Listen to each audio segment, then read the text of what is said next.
Joe Rogan has just responded to the aftermath of Andrew Tate's loss, and things are turning ugly very fast. He's 2-3. That guy was 2-3? Yeah. So if you can really fight, you take him out pretty quick. There's Tommy a lot Fury, of guys that are 2-3 that are still good fighters. He was on, he's Big Brother. Yeah. That's not a real fighter. Because he was on Big Brother? Yeah, because probably on Big Brother for publicity. Yeah, he was definitely on for publicity. Wasn't Andrew Tate on one of those fucking stupid reality shows too? Andrew Tate was a world-class kickboxer, world champion kickboxer. Like, it doesn't mean that someone sucks just because they're on some stupid reality show. You're welcome. Just give me your thoughts, man, of the fight itself between your brother and Chase. Andrew's not the same man he was 10 years ago. He's a lot older than he was. I think it showed in the ring. You know, I respect him a lot for getting in there and trying, and I love him, and I support anything he wants to do in the future. Is it fair to say that the greatest fraud check of all time happened on Saturday when Andrew Tate lost to Chase Damore? If you wrap in the persona part of it, then yes, like that's pretty. This might be the quintessential fraud check. If there was any sort of doubt about him winning, he should have never taken this fight.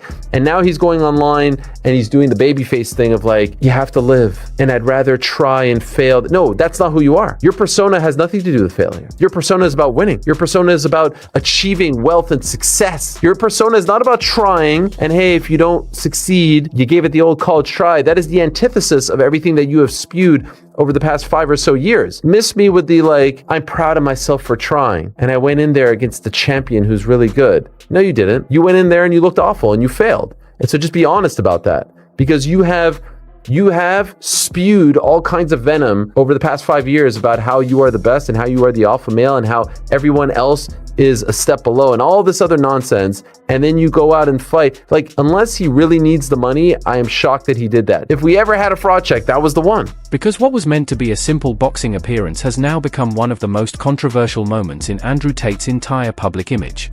Tate stepped into the ring against Chase Damore, talked big as always beforehand, and then walked out with his first professional boxing loss, followed by a frightening injury that sparked massive debate across combat sports. The fight itself was messy, slower than expected, and sloppier than fans are used to from someone who prides himself on discipline, conditioning, and mental toughness. Tate looked strong early, but by the second round his gas tank visibly dipped, his movement slowed, and Chase Damore began to take control. By the end, Tate had no real answers, and the judges simply reflected what the audience had already seen. But it wasn't just the loss that caused chaos, it was everything that came after. Andrew Tate came out saying he got tired in the second round, then immediately followed it up by claiming he doesn't make excuses. It's time to break down the great cope session of Andrew Tate. I've been making these videos for many years, breaking down the excuses that UFC fighters make after a loss for the world championship. And I never thought I'd be making one about Andrew Tate, but here we are, and it might just be the worst, most embarrassing thing I've ever had to break down. This is insane to me. He blamed God at one point in this. I know some religious people like to put their win or loss in the hands of God, but he sounded an awful lot like he was just blaming God for his loss at one point during this video, and there's so much more to it. My main takeaway is this. He's talking about this like he stepped up on 2 days' notice to fight prime John Jones in the UFC and came up short. If Volkanovski was saying some of the things that Tate says in this video after he took the Makhachev rematch on short notice across the world upper weight class when he knows he shouldn't have, I'd understand those takes, some of them. But Tate is talking about this little gimmicky layup Chase Damore fight like it's some kind of world championship defeat. Very, very embarrassing. And you can tell by the end of this, he's truly broken by this reality, even though he puts up a good front at the start. So we're going to go through the opening moment here. You know, I've seen Andrew fight 86 times. I've been in his corner every time. I'm proud of him for taking on this challenge. As Andrew said, time is the fire in which you will burn. He's not the same Andrew Tate I remember from 10 years ago. Maybe there'll be some more fights for him in the future, maybe not. Fights for you? That's all. We'll see. Luke, what did you think? I'm gonna enjoy Christmas. And 10 years out, 40 years old. Gave it my all, but he's tough. I don't know what to say. He's really tough. Congratulations to him. Do you think we'll be able to see you in here again? Yeah, I'm going to have to go back, watch the fight, make a decision, but Chase deserves this win. I'm really happy for him, genuinely. Do you have a message to all the fans back home that are watching you? It's better to try and lose than not try at all. Thank you very much. Then he contradicted himself again by explaining why the fight didn't reflect his true ability. The internet immediately pounced, because this is the same Andrew Tate who once tweeted, "What do you call someone who loses? A loser." The same Andrew Tate who built his entire brand on domination, winning, and absolute certainty. So when he lost, people didn't just react, they attacked. Joe Rogan weighed in on this exact contradiction, explaining that the real story isn't the loss itself, but how Tate is processing it in real time. And Rogan made a crucial point that most people are missing: coping doesn't always look clean. Some people spiral, some deflect, and some talk before they've even fully processed what actually happened. Where he starts talking about things, and then we're going to get to some of the crazier bits, because it's going to build. His demise, his facade of being okay with this loss will shatter at some point along this video. So I want you guys to be along with the journey, okay? I want you guys to be along with me for the journey of Andrew Tate's mask breaking as we go through this. I didn't have a Christmas or a New Year planned. I didn't have anything in my head after this fight. My life ended on December 20th. You can say that again, okay? Listen, I'm just gonna let him speak. You can say that. I think he might be done after this, but it's okay. And now my life has begun again.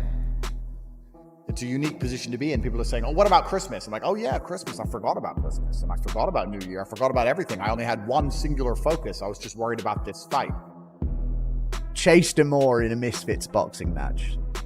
You're going to get what I'm saying here about, buddy, you ain't fighting John Jones in his prime for the world championship, okay?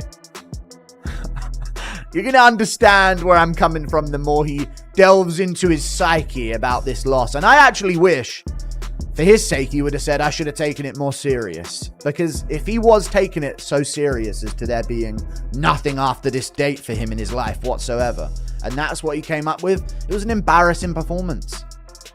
It wasn't just about him gassing out. It was about him looking absolutely abysmal at striking. He looked like an influencer who picked up combat sports for a 6-week training camp and went out there and had a go at him. And he's been living this life of like, I'm a world champion at this and that. I don't think that's the case. You know what I mean? We go to 013-51 of his little fucking Rumble show here. The best thing about this fight was that I got to spend the last 4 months with only one thing to think about. I got to be with Amir, my coach, every single day. 4 months with his coach every single day, 2 rounds of cardio. It's tough. That's 6 minutes.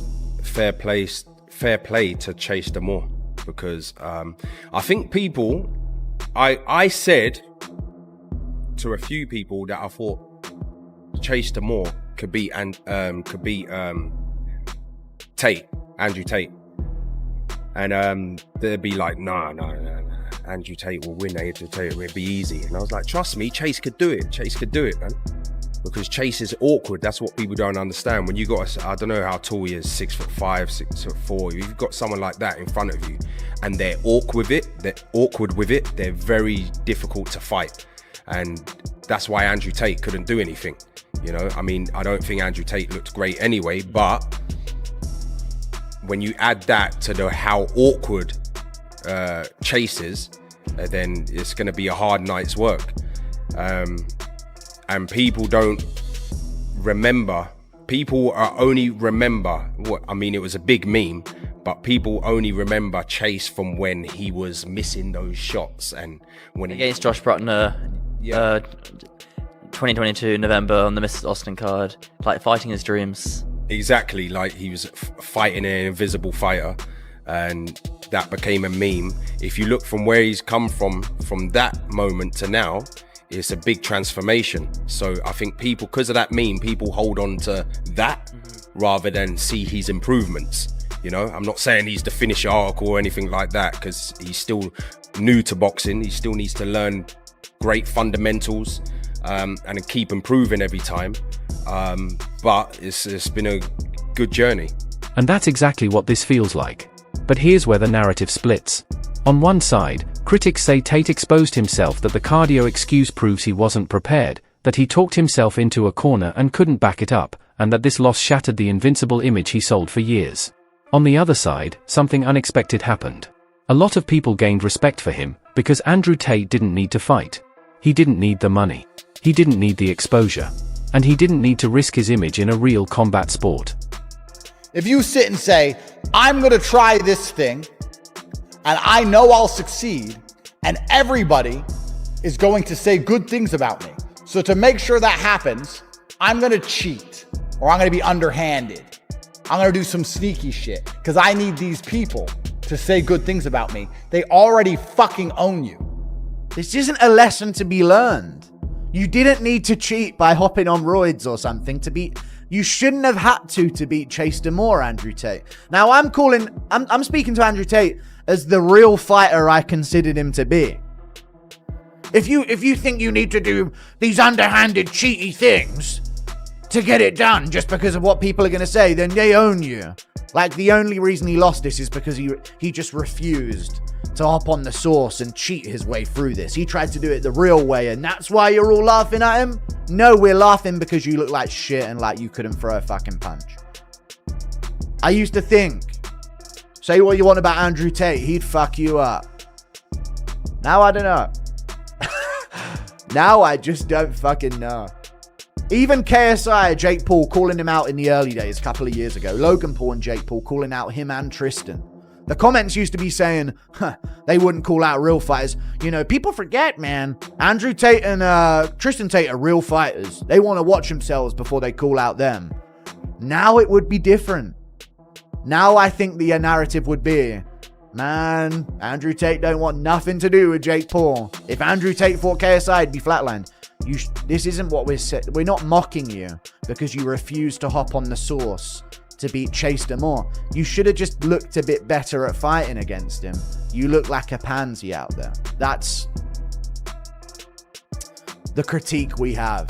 Test him the way he needed to be for this fight, and he's baffled as to why he gassed, when the reality is his legs went, his arms went, because there was a lot of clinching. Chase was bigger than him, and Tate threw a lot of power punches, and he struggled to land them. He didn't see a lot of that in camp, clearly. Made it an ugly fight. Chase is a strong athlete, and he kind of bullied Andrew. He didn't get bullied in camp. Or he's trolling, and I don't know which one it is. And I took this fight knowing it was a risk. Guys, I could have fought a tin can. I could have fought an idiot, and everyone would say, top G, top G, top G. I could have fought some nobody and beat up some nobody.